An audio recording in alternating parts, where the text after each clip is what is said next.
Today we are replacing an evaporator coil on a Mitsubishi ductless system. This is one we installed about 7 years ago. It's still under limited manufacturer parts coverage, so we'll be going through the whole process. So we turn the system down. We're going to pump it down so we can save as much refrigerant as possible and disconnect it from the outside and actually remove the whole indoor unit, and then we'll disassemble it and install the new coil just outside. That way we don't create any mess inside here. It's just a lot nicer. You got all your tools right there by the truck, and if you need anything, it's less trips.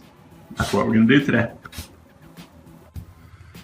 Okay, so here we have our evaporator coil, still boxed up and everything. So like I said, we got the system running. We'll go ahead and pump that one down. Okay, I don't know if any of you guys have replaced these evaporator coils on these ductless systems, but let me tell you, they're a lot of fun.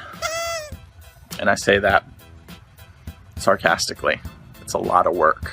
So I'll kind of walk you guys through it today. I'm here by myself right now, so the video is probably not going to be too good, but I'll do the best I can for you guys. So like I said, we got the system on right now. We're going to go ahead and pump it down. Here's the system.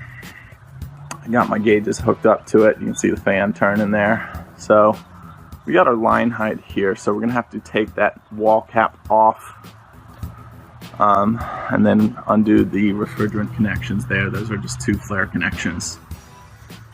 So first, pumping it down.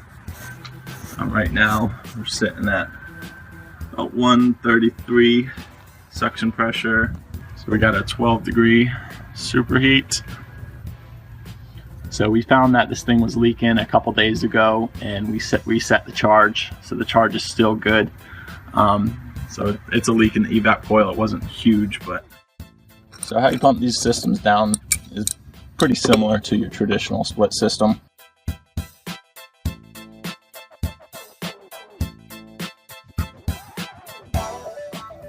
So we're going to wait to close the suction line there until our pressures drop.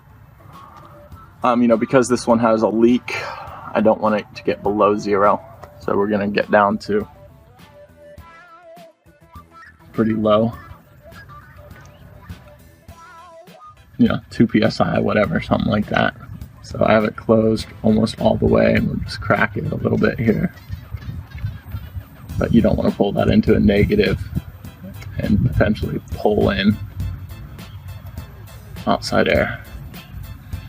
And let's close down, and we're going to pull the disconnect. And you see we're actually right at 0, so we didn't go into a negative, which is what we wanted. That's perfect. Okay, so this is going to be my workspace. I'll unpackage the new evaporator coil, lay the cardboard out so that way we have a nice working area and nothing's going to get scratched.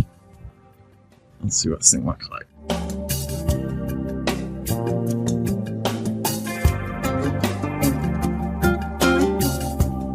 You guys ever tried to work with one hand? It's not hard.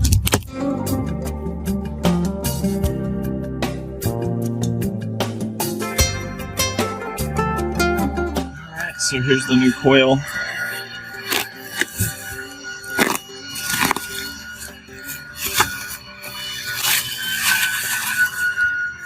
So how tight these units are, everything has to go exactly where it's supposed to go. So here all you have is literally the coil, and then these are going to be the flared ends coming off. So you have to completely disassemble that indoor unit to put this one in. Okay, so I'm going to pop off that line hide and disconnect the 2 flare fittings inside the line hide. A couple things to make it really easy. Make sure you have a Phillips head drill bit that's long enough to fit inside the line hide. It really makes your job easy. Same thing, you got the tap cons going into the concrete. If you have a bit that's a little bit longer, it's really going to make your job a lot easier and, avoid stripping out those screws. Alright, let's do this. Okay, again, you got these screws that are pretty far back in here, so that's why you need the extended 5/16 bit. Then you got your little Phillips heads way in here. Again, that's why you need the extended bit on the Phillips end as well.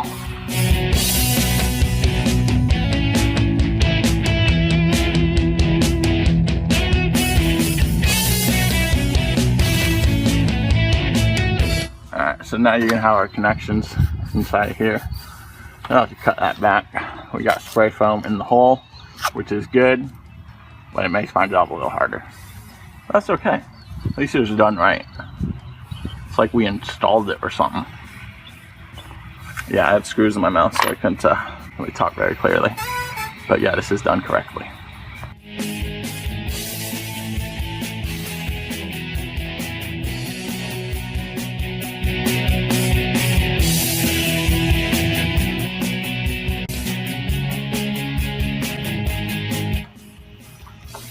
Okay, so Tyler got here. He's gonna assist here. So we got the drain line unhooked here. We also undid the wiring on the inside. So we're gonna try to get that spray foam out of there, and then just pull down the whole indoor unit and take it apart and everything outside here. Okay, so we got all the spray foam out of there. It's working good. You can feel that it's loose. So now we're gonna walk around to the inside, and I'll go ahead and pull that down.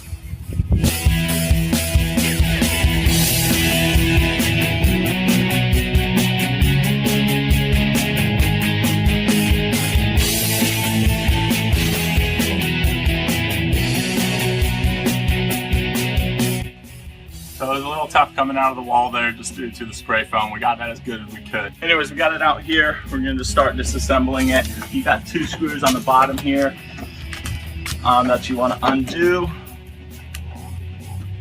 When you're doing this, you need to make sure you keep every one of these screws, every one of the little plastic clips. You don't wanna lose those. Okay, so we got those 3 screws on. Then on the top here, you're gonna have the clips. You have numerous clips. So one's here, one's here, one's here, one's here. Now this will allow for the whole top part to come off.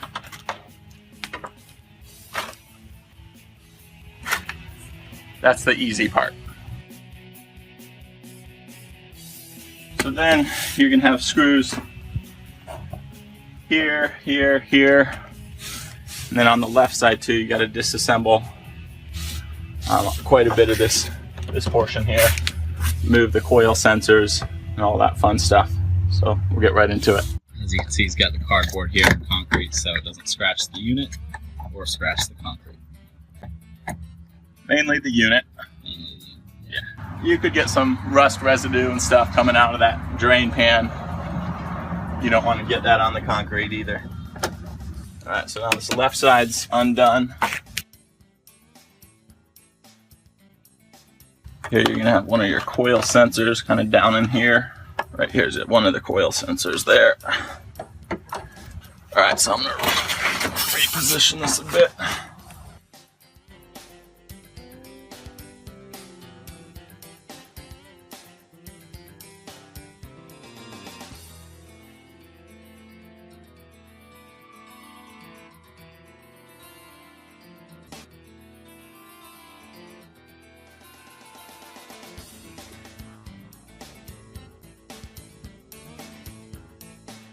So on here you have 2 different coil sensors.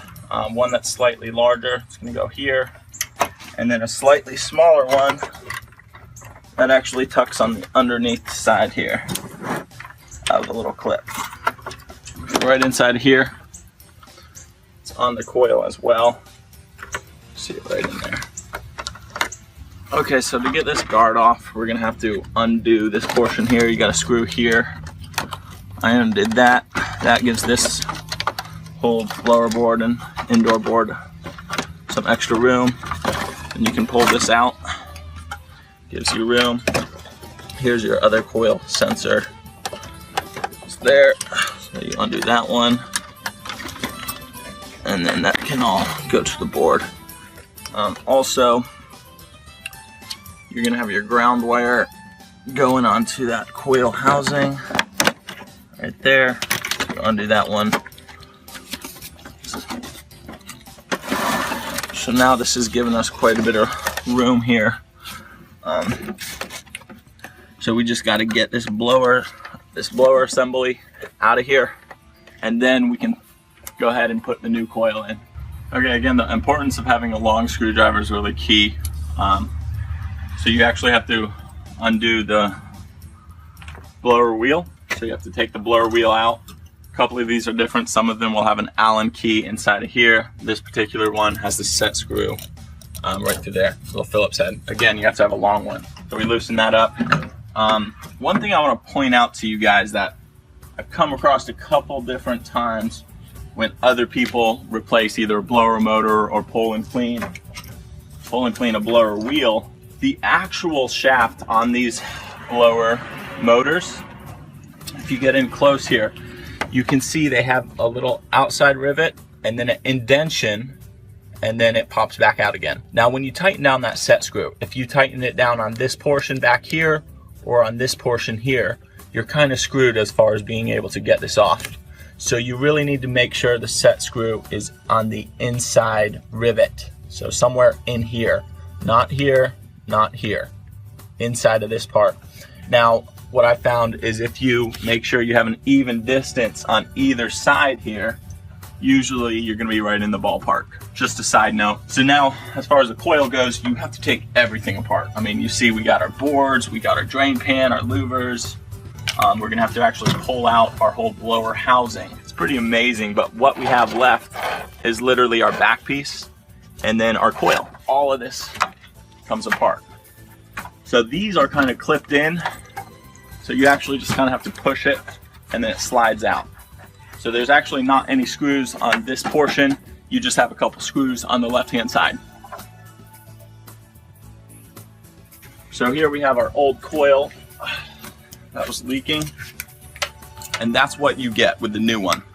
Literally just this piece. You can see how disassembled everything is. I mean, you have literally taken the whole indoor unit apart. I don't know, it took us, what, 30 minutes maybe? Now we have to reverse that whole process and put everything back together. When we have it apart like this, what I'm gonna do is I'm actually gonna clean the blower wheel. This one's not bad, a lot of times they're bad, but if you have it apart, take the time, make sure you clean everything out really good. You know, it's gonna take you 5 minutes opposed to an hour and a half to do it. We'll go ahead and clean everything up and start putting everything back together.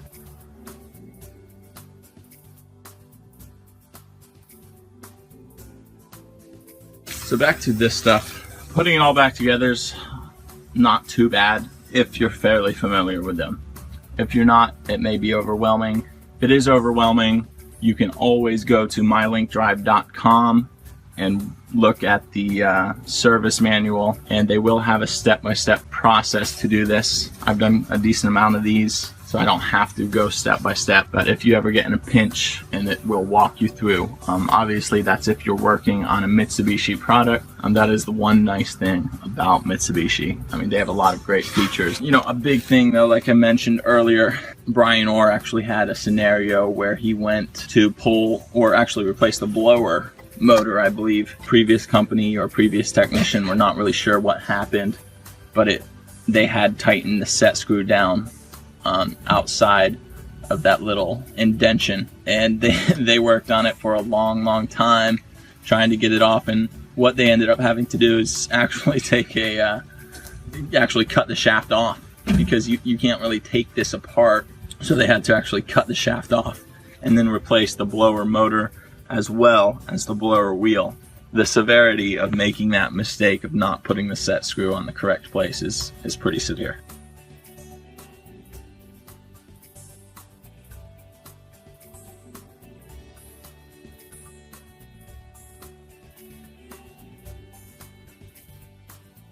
So one other thing we want to note here, we actually have to get a little clip off the old coil for that coil sensor.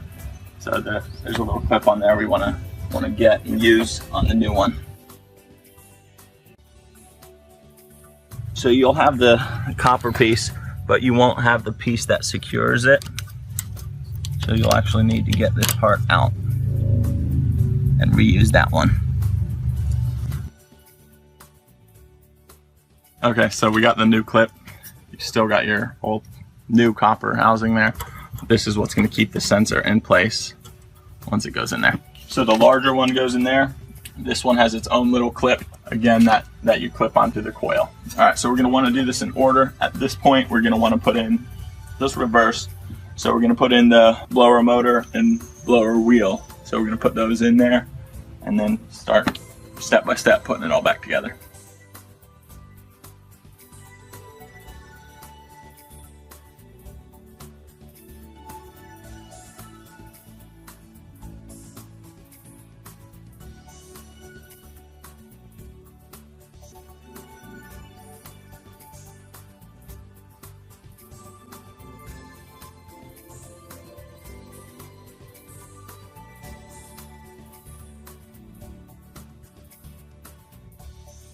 Alright, so now before I go any further, I'm going to take the blower wheel, slip that in.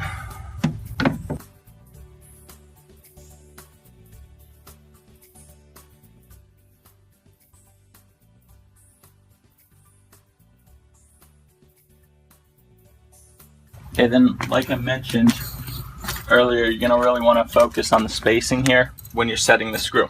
If you look at the set screw in here, if you look from this angle here, you can actually see the tip of it poking through there. So that's kind of a good reference point as to where you're supposed to be.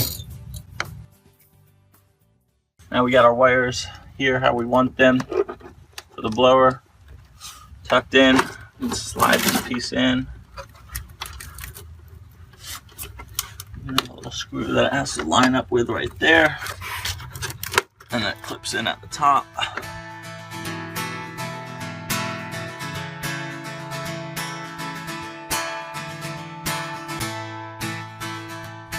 So that one locks in. Then we're going to take our drain pan, just going to loop over.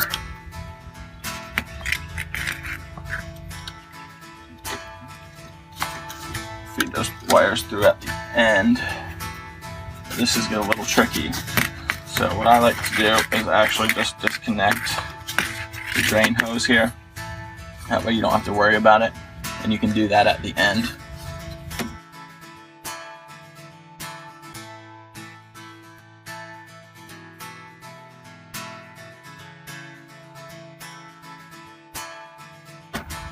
So when you put this in, you kind of have to slide it in like here, and then it kind of slips in to place. So just a little bit of an angle and it'll slip right in. So we got all three of those clipped in. Again, you're doing this all kind of upside down because you got these copper lines coming over here, so it's a little bit funky.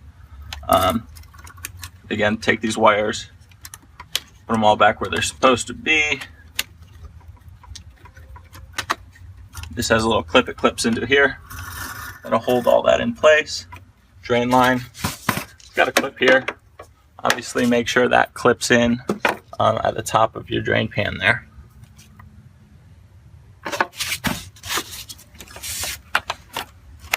So here's the one I disconnected so we could get this in without having to worry about space. Clips back on there. So we're getting close. Now it's starting to look like a ductless unit again.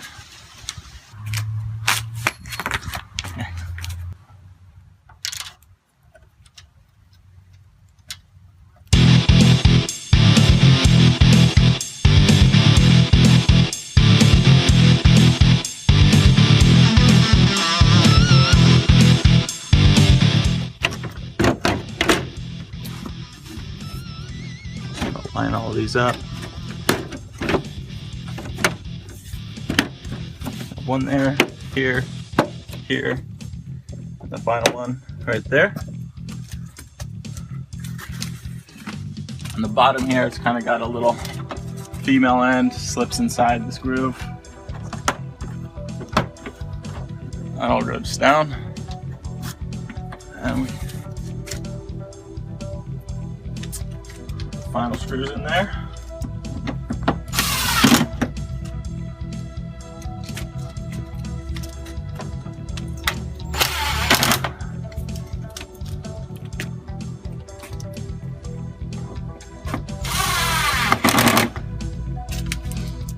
Thank you.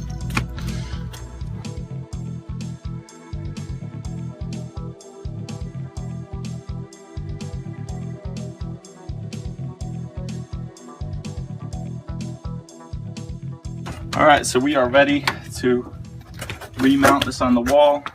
When you're going back through, you want to take some duct tape, tape this all together nice and tight. That way you can push it through, you know, your 2.5-inch hole there. If you don't tape those, it's going to be a real pain. So you want to do that. Obviously, our hands are a little bit dirty. We're getting some fingerprints on here. So once we get that back up on the wall, we'll wipe everything down, make it look really good. All right, we got the new one up there connected. Took 2 people to get it on there. Just that hole was pretty tight, so we had to use 2 people, so we weren't able to get a video of that, but that's okay. It's pretty standard. If you guys have ever installed one, that part's going to be the easy part for you. So right now we got it under pressure at 300 psi. We're going to let that sit. We did bubble test it. No bubbles, so we're probably good, but we're just confirming with pressure as well. I gotta feed these wires back through, wire up the indoor unit, and from here on out, pretty basic stuff. Hey, this is Brian with HVAC School. One thing I want to add before this next clip comes up. Jesse did an excellent job with this entire video and the way that he did this install, but the next piece here, when he starts doing the evacuation of the system, he doesn't do a standing test on it, an actual decay test, which is something that I really suggest doing, strongly suggest doing. He does pull down below 500 microns, and that's good, but his micron gauge is on the manifold. It's not all the way up at the pump, so that's better than that, but I would rather see him not use a manifold at all, use a core remover tool, put the micron gauge on the side port of the core remover tool, and then valve it off and do a decay test to make sure that you don't have rising or increasing microns consistently as the system holds underneath vacuum. So those are some things that I would suggest if you're gonna do this. Don't do it exactly the way he did it. Instead, do it with the pump directly to the core remover tool, micron gauge on the side of the core remover tool, side port of the core remover tool, and 3/8 or 1/2-inch vacuum rated hose to the core remover tool. You're going to pull the vacuum quicker, and then do the isolation test and make sure that your microns don't rise over time. Okay, so we got all these connections redone here, as well as the drain line, electrical, that's all hooked up. We had this thing pressure tested at 300 psi for about 30 minutes. Pulled them perfectly. We got it on vacuum right now. And we're down to 467, 66. So we're gonna go ahead, close our valve down.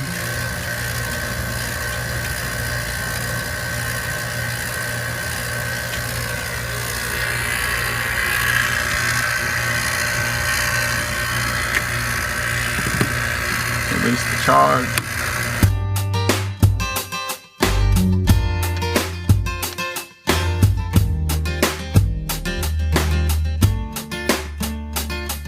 Confirm proper drainage. I went ahead and poured some water in there, and it is draining properly, so hopefully this was helpful, guys. Catch you later.